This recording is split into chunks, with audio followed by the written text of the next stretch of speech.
नमस्कार, स्वागत है आप सभी का। मैं हूं माधवी पांडे आपके साथ। आप देख रहे हैं उत्तराखंड न्यूज। बढ़ते हैं खबरों की तरफ। सीएम पुष्कर सिंह धामी ने 1905 की समीक्षा की है। इस दौरान मुख्यमंत्री ने समय पर समस्याओं का निवारण न करने वाले अधिकारियों की जिम्मेदारी तय करने के साथ ही जिन अधिकारियों के स्तर पर अधिक शिकायतें लंबित हैं उन्हें कारण बताओ नोटिस जारी करने और लापरवाही बरतने जाने की स्थिति में सख्त कार्यवाही किए जाने के निर्देश दिए हैं। मुख्यमंत्री ने कहा कि सभी विभागाध्यक्ष ये सुनिश्चित करें कि कार्मिकों की सेवानिवृत्ति के बाद 1 माह के अंदर उनके सभी देयकों का भुगतान हो जाए। मुख्यमंत्री ने कहा कि सरकार जनमानस की है, जन समस्याओं का त्वरित समाधान करना हमारी जिम्मेदारी है। राजस्व विभाग, वन विभाग और शिक्षा विभाग में जन शिकायतों के समाधान में हो रही लेट लतीफी पर मुख्यमंत्री ने नाराजगी जताई और निर्देश जारी किए हैं कि अधिक समय तक लंबित प्रकरणों के मामले में संबंधित अधिकारियों का स्पष्टीकरण दिया जाए। आपको बता दें कि मुख्यमंत्री सीएम पुष्कर सिंह धामी 1905 की समीक्षा करने गए हैं और इस दौरान मुख्यमंत्री ने समय पर समस्याओं का निवारण न करने वाले अधिकारियों की जिम्मेदारी तय करने के साथ ही जिन पर अधिकारियों के स्तर पर अधिक शिकायतें लंबित हैं उन्हें कारण बताओ नोटिस जारी करने और लापरवाही बरतने की स्थिति में सख्त कार्यवाही किए जाने के निर्देश दिए हैं। मुख्यमंत्री ने कहा है कि सरकार जनमानस की है। आपको बता दें कि मुख्यमंत्री ने सभी विभागाध्यक्ष से कहा है कि ये सुनिश्चित करें कि कार्मिकों की सेवानिवृत्ति के बाद 1 माह के अंदर उनके सभी देयकों का भुगतान हो जाए। मुख्यमंत्री ने कहा कि सरकार जनमानस की है, जन समस्याओं का त्वरित समाधान करना हमारी जिम्मेदारी है। राजस्व विभाग, वन विभाग और शिक्षा विभाग में जन शिकायतों के समाधान में हो रही लेट लतीफी पर मुख्यमंत्री ने नाराजगी जताई। हमारे संवाददाता सतीश कोठारी जुड़ गए हैं।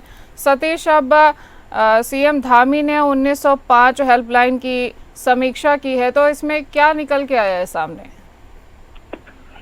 देखिए, मुख्यमंत्री धामी ने साफ दिशा निर्देश दे रखे हैं कि अगर कोई दिक्कत होती है हेल्पलाइन में, कोई भी अधिकारी अगर कोई दिक्कत करते हैं, अगर किसी का काम शुरू नहीं होता है, अगर टाइम पे काम नहीं होता है, तो उन अधिकारी जिम्मेवार ठहराए जाएंगे। तो वही कल भी हुआ कि काफी जगहों से सीएम साहब को कॉल आई और काफी जगहों से जब हेल्पलाइन की बैठक हुई और तो सभी लोगों से कुछ लोग ऐसे थे जो अपनी शिकायतें दर्ज कर रहे थे कि सर हमारी बहुत सारी, तो सीएम साहब बिल्कुल उन अधिकारियों को साफ कह रहे थे क्यों नहीं हुआ और किस तरीके की कारण है जो रुका है, और अगर रुका है तो वो कारण बता दिया जाए कि क्या कारण है जो रुका है। तो काफी लोगों ने बहुत अच्छा रिस्पॉन्स भी दिया है कि हमारा काम तुरंत हुआ और काफी लोगों ने शिकायतें भी करी कि हमारा काम नहीं हुआ है। तो उसको लेकर सीएम साहब ने साफ दिशा निर्देश दिए हैं कि ये सीएम हेल्पलाइन इसलिए बनाई गई है कि लोगों को परेशानी न हो, ना कि इसलिए बनाई गई कि लोग परेशान रहें और लोगों को ये दिक्कतें हो और लोग बार बार चक्कर लगाएं।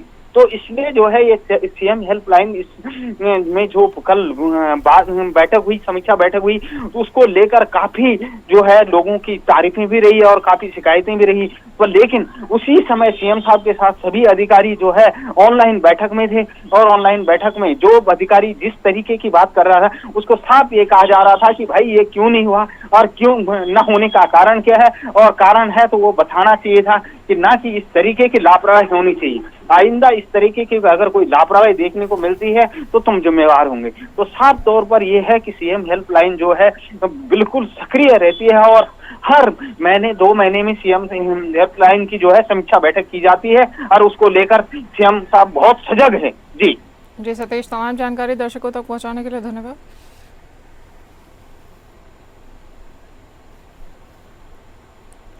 आज के समय में महिलाएं किसी भी क्षेत्र में पीछे नहीं है। वहीं उत्तराखंड के परिवहन में भी अब महिलाएं बढ़ चढ़कर हिस्सा ले रही हैं। आपको बता दें कि अंतर्राष्ट्रीय महिला दिवस के मौके पर प्रदेश की महिला सशक्तिकरण एवं बाल विकास मंत्री रेखा आर्या के नेतृत्व में महिलाओं के लिए देहरादून में महिला सारथी योजना का शुभारंभ किया गया, जिसके जरिए महिलाएं ऑटो रिक्शा, 2 व्हीलर के जरिए महिला सारथियों को उनके गंतव्य तक पहुँचा रही हैं। इस पायलट प्रोजेक्ट की प्रगति को 6 महीने देखने के बाद सरकार पूरे देश में ये योजना लागू करने की तैयारी में है। इसको लेकर महिला सशक्तिकरण एवं बाल विकास मंत्री रेखा आर्या ने कहा कि शुरू की गई इस योजना से सुरक्षा का वातावरण भी मजबूत होगा। एक पायलट प्रोजेक्ट के रूप में अपने देहरादून नगर निगम क्षेत्र की परिधि में ही इस योजना का अभी शुभारंभ किया गया है जिसका नाम महिला सारथी योजना है। और महिला सारथी योजना में हमारी महिलाएं चाहे वो स्कूटी के माध्यम से हो, चाहे ऑटो के माध्यम से हो, चाहे वो 4 पहिए कार के माध्यम से हो, वो लगातार हमारी जो बालिकाएं होंगी, हमारी कॉलेज की लड़कियां होंगी अथवा हमारी महिलाएं होंगी, उनके निश्चित गंतव्य पर वो पहुंचाने का काम कर रही हैं। इससे एक सुरक्षा का वातावरण भी मजबूत होगा, इससे महिलाएं भी रोजगार प्राप्त करेंगी और इसमें जो पुरुषों का वर्चस्व परिवहन सेक्टर में है, वो वर्चस्व में भी महिलाएं अपनी भागीदारी निभा पा रही हैं। तो निश्चित रूप से अभी थोड़ी सी शुरुआत हुई है, ये शुरुआत का जो अच्छा फीडबैक आएगा, हम लोग इसका विस्तार आने वाले समय में अन्य जनपदों में भी करेंगे। हरिद्वार में कांग्रेस विधायक अनुपमा रावत ने एक बार फिर अवैध खनन को लेकर प्रशासन पर सवाल उठाए हैं।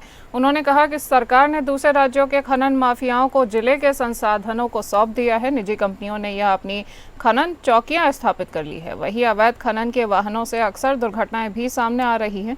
अनुपमा रावत ने अवैध खनन न रोके जाने पर डीएम हरिद्वार ऑफिस पर भूख हड़ताल पर बैठने की चेतावनी भी दे डाली।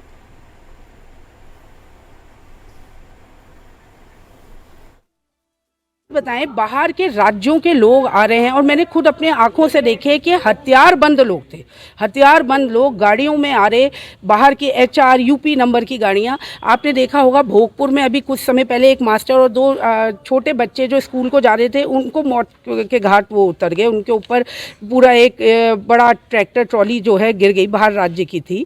तो इस तरीके का सिस्टम जो चल रहा है वो बहुत गलत है। अवैध खनन बिल्कुल रुकना चाहिए और स्थानीय व्यक्ति को जो है क्या कहते हैं, उसको तो घर बैठा दिया गया है। जगह जगह खनन चौकियां बना दी गई हैं जो एक लूटपाट का एक तरीके से अड्डा हो चुकी है। और अगर इस अवैध खनन पे रोक लगाम नहीं लगाई जाएगी तो मैं कहीं ना कहीं डीएम की इसमें जिम्मेदारी मानती हूँ कि वो आला अधिकारी है, उनका कर्तव्य है कि वो प्रशासन को इतना मुस्तैद रखें, देखें कहीं पर भी अगर कोई शिकायत मिलती है तो तुरंत उस पर कार्रवाई हो। अगर ये नहीं होते तो फिर मैं क्या कहते हैं सत्याग्रह पे उनके कार्यालय के बाहर भूख हड़ताल में।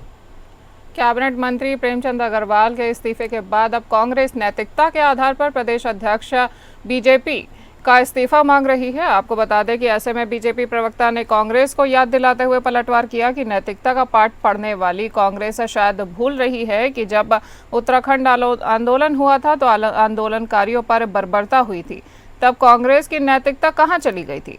केंद्र में सहयोगी के रूप में कांग्रेस की सरकार थी, उत्तराखंड में भी कांग्रेस के कई नेता उस समय केंद्रीय राजनीति में थे, तब उन्होंने इस्तीफा क्यों नहीं दिया। गणेश गोदियाल ने जब स्थानीय निवासियों को अपशब्द कहे तब नैतिकता कहां चली गई। कांग्रेस राजीव गांधी फाउंडेशन के लिए चीन से पैसे लेती है, तब शायद इन्हें नैतिकता याद नहीं आती। इसलिए बीजेपी को नैतिकता की दुहाई देने के बजाय खुद के गिरेबान में झांक कर और खुद नैतिकता का ज्ञान अर्जित करें।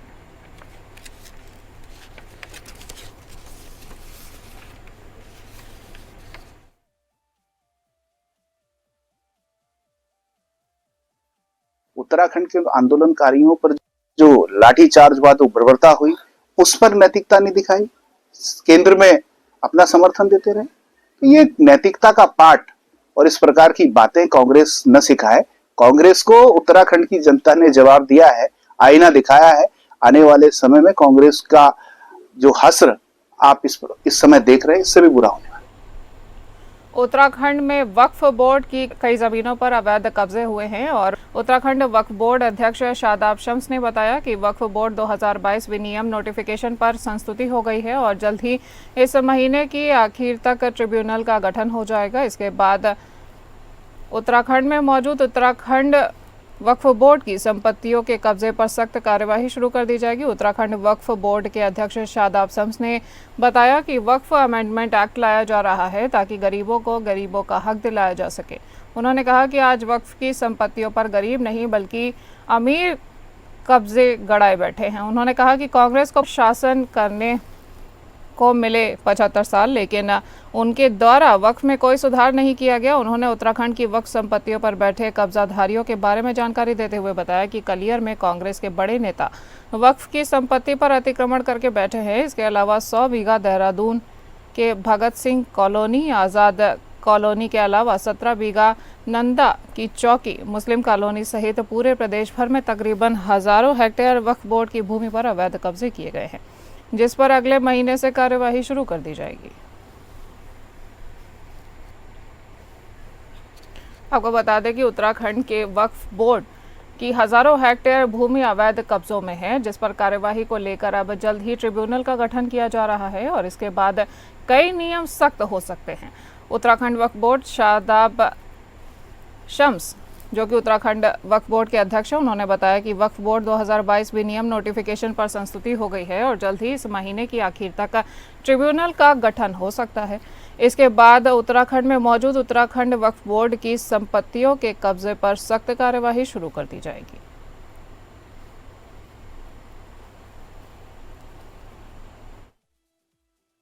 वक्फ बोर्ड ने अभी ये तय किया है कि क्योंकि जो औकाफ है, जो वक्फ है, ये गरीबों के लिए होता है।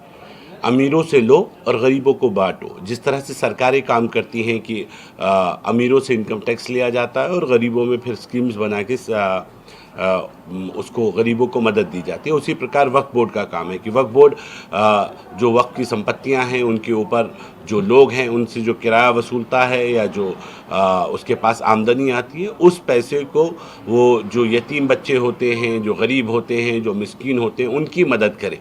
क्योंकि उत्तराखंड वक्फ बोर्ड की आय बहुत कम है, उस दिशा में हमने कहा है, हमने वक्फ बोर्ड में निर्णय लिया है कि जो किराया है वो अब उस किराए को बढ़ाया जाएगा और बाज़ारी मूल्य के आसपास उस किराए को लाया जाएगा, जिससे इन वक्फ बोर्ड की इनकम जनरेट हो सके और उस पैसे से जो ज़रूरतमंद है उनकी मदद की जा सके। पौड़ी मंडल मुख्यालय पर अब अधिकारी नदारत नजर आ रहे हैं, वहीं कमिश्नर भी आपको नहीं दिखाई दे रहे हैं। आपको बता दें, इसी को लेकर कांग्रेस ने प्रदर्शन किया है। कांग्रेस के पूर्व प्रदेश अध्यक्ष गणेश गोदयाल ने कमिश्नर के नहीं बैठने पर आंदोलन की चेतावनी दी है। उन्होंने कहा कि गढ़वाल कमिश्नरी का दफ्तर भी प्रधानमंत्री मोदी के धाम तपो योजना का लाभ उठा रहा है। गोदयाल ने चेतावनी देते हुए कहा कि अगर जल्द ही मंडल मुख्यालय पौड़ी में कमिश्नर स्थायी रूप से नहीं बैठे तो कांग्रेस इसी दफ्तर में चरणबद्ध तरीके से आंदोलन करना शुरू करेगी। वहीं स्थानीय लोगों का कहना है कि मुख्यालय में कमिश्नर न होने से कई दिक्कतों का सामना करना पड़ता है, जिसके लिए कई बार स्थानीय लोगों ने धरना प्रदर्शन कर अपना रोष प्रोजेक्ट भी किया है और उसके बावजूद भी गढ़वाल कमिश्नर मंडल मुख्यालय में बैठने को राजी नहीं है।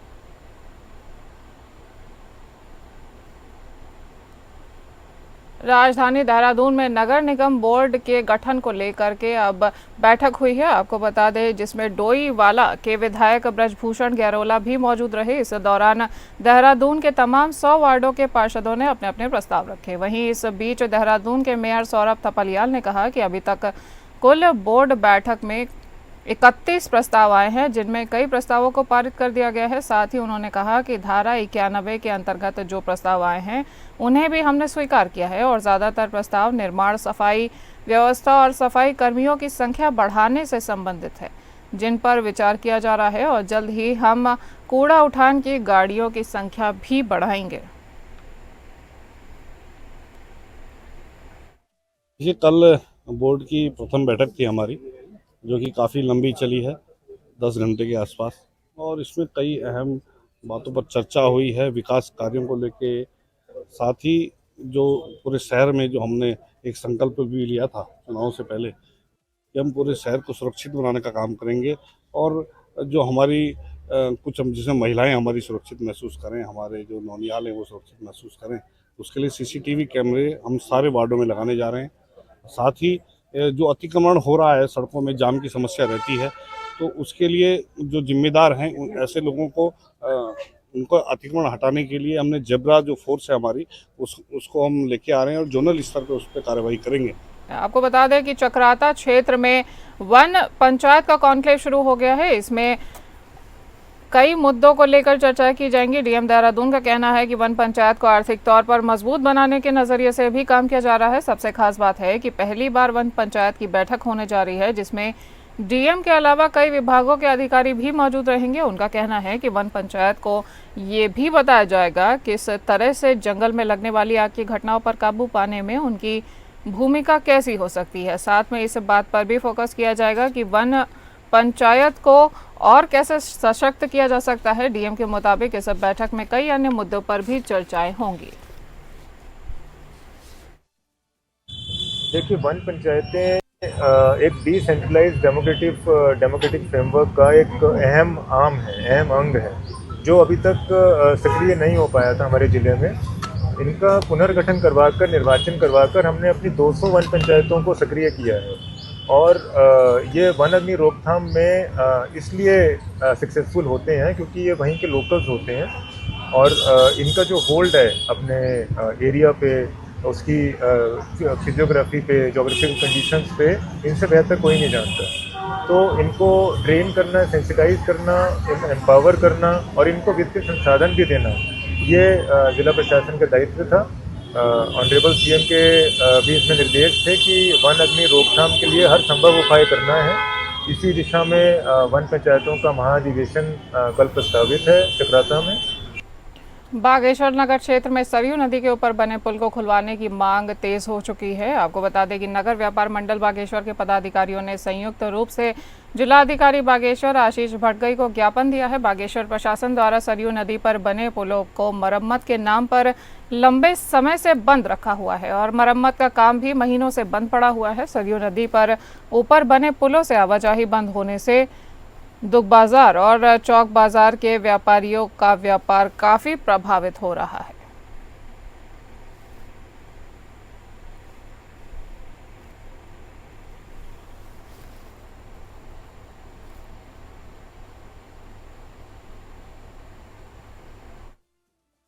व्यापार संघ द्वारा जो ऐतिहासिक झूला पुल है 26 महीने से बंद है और आज 53 दिन हो चुके हैं डीपीआर बन के शासन को गए हुए। उसके बावजूद आज अभी तक पैसा स्वीकृत नहीं हुआ है और पैसा स्वीकृत होते ही उसमें टेंडर भी लगना है और जब तक पैसा स्वीकृत नहीं हुआ तब तक उसी मामले में आज यहाँ पर जिलाधिकारी महोदय को ज्ञापन देने आए थे।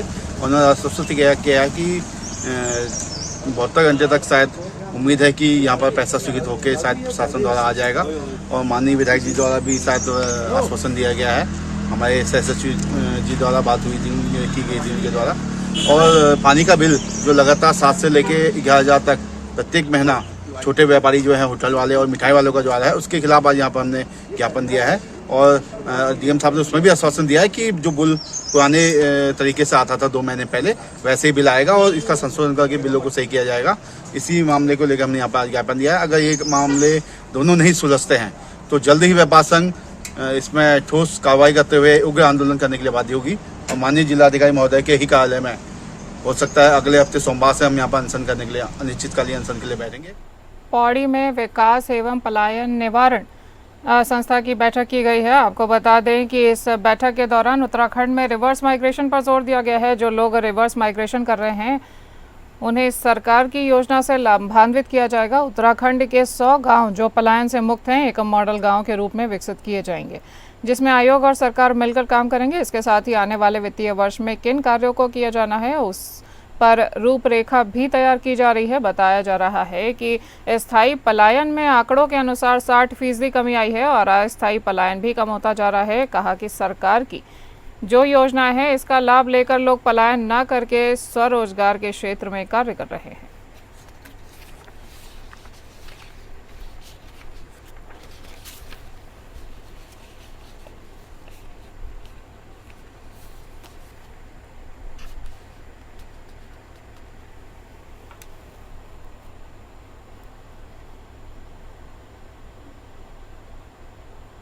रुड़की में अब ग्रामीणों ने धरना दिया है। आपको बता दें कि रुड़की में ग्राम प्रधान ने पंचायत सचिव पर सड़क निर्माण के नाम पर 9 लाख से अधिक राशि ग्राम निधि से गलत तरीके से निकालने का आरोप लगाया है। वही मामले की शिकायत जिला पंचायत राज अधिकारी से की गई थी।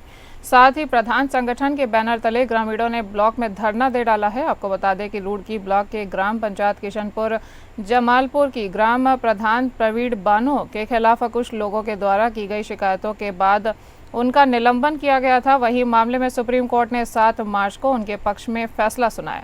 ग्राम प्रधान प्रतिनिधि मोहम्मद तहसीन ने 8 और 9 मार्च को अवकाश लिया था। उसके बावजूद उनके द्वारा कोर्ट के ये आदेश ग्राम पंचायत अधिकारी और एडीओ पंचायत को व्हाट्सएप के माध्यम से भेज दिए गए। साथ ही एडीओ पंचायत से फोन पर वार्तालाप कर जानकारी भी दी गई। देखिए, आज हरिद्वार जिले में चाहे ब्लॉक कोई सा भी विभाग हो, हरिद्वार जिले की जनता की भोली भाली जनता की कमाई, खून पसीने की जो कमाई है उसे लूटने में लगा गया। यहाँ भी एक ये भ्रष्टाचारी का एक बड़ा मामला सामने आया, जिसे लेकर आज यहाँ के प्रधान किशनपुर के यहाँ धरने पे हम सब लोग हैं, भारतीय किसान यूनियन क्रांति। वहाँ पे जो काम किया गया वो सब फर्जी और मजदूर 52 मजदूर उन्होंने दिखाए, 52 जबकि 400 मीटर रोड है, 400 मीटर सीमेंटेड रोड में 52 मजदूर एक दिन में लगा देंगे उसे। तो हर तरफ से जिस तरह से, और सुप्रीम कोर्ट हाई कोर्ट का ऑर्डर था, सुप्रीम कोर्ट का ऑर्डर था, उस ऑर्डर की भी अवमानना अधिकारियों ने कर दी और उस पैसे का सब बंदरबाट कर दिया। उधम सिंह नगर की गदरपुर थाना क्षेत्र पुलिस ने डैम में नहाने गए एक युवक की हत्या के मामले में 4 आरोपियों को गिरफ्तार किया है। आपको बता दें कि पुलिस ने जानकारी देते हुए बताया कि 14 मार्च होली वाले दिन गुरदीप सिंह होली खेलने के बाद गूलर भोज डैम में नहाने के लिए गया था, लेकिन वहां पर उसकी हर्षित बोहरा और सौरभ बाबा से नहाते समय विवाद हो गया था। उसी दिन शाम गुरदीप और मौसेरा भाई कार से डलपुरा से नहर की तरफ जा रहे थे। इसी दौरान नहर के पास 2 बाइक सवार युवकों ने उन्हें घेर लिया। गुरदीप कार से बाहर निकला तो हर्षित ने तमंचे से उसके सीने में गोली मारकर मौके से फरार हो गया। आनन फानन में परिजन उसे अस्पताल ले गए। इलाज के दौरान गुरदीप ने दम तोड़ दिया है। मामले में थाना पुलिस ने तहरीर के आधार पर मुकदमा दर्ज कर आरोपियों की धरपकड़ शुरू की है। आरोपियों से 1 तमंचा, 2 बाइक बरामद की गई है। मुख्य आरोपी हर्षित और रविंदर के खिलाफ गदरपुर केलाखेड़ा थाना में कई मुकदमे दर्ज हैं। आरोपियों को कोर्ट में पेश कर जेल भी भेज दिया गया है।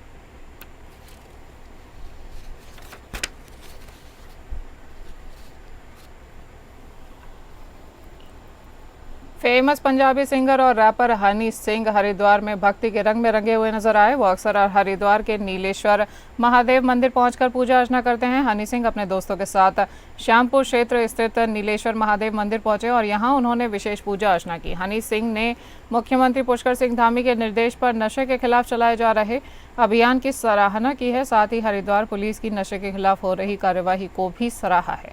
हनी सिंह ने युवाओं से नशे से दूर रहने की गुजारिश की है। अपनी हरिद्वार यात्रा को हनी सिंह ने अपने सोशल मीडिया हैंडल पर भी शेयर किया है। हर हर महादेव, मैं आपका अपना योयो हनी सिंह। हमारे उत्तराखंड के सीएम साहब पुष्कर सिंह धामी जी ने बहुत अच्छा एक एंटी ड्रग्स और नशे के खिलाफ एक कैंपेन चलाया है, जिसके अंदर उत्तराखंड पुलिस, हरिद्वार पुलिस और सारे उत्तराखंड की पुलिस और एडमिनिस्ट्रेशन लगी हुई है कि युवाओं को कैसे नशे से दूर रखा जाए। हमारे हरिद्वार से एसएसपी डवाल साहब इस पूरी मुहिम में जुड़े हुए हैं और सारे युवाओं से मेरा ये निवेदन है कि नशों से दूर रहे और आपका कोई यार मित्र अगर ये सब करता है तो उसको भी रोके और पुलिस को बताएं। इस बुलेटिन में इतना ही। नमस्कार।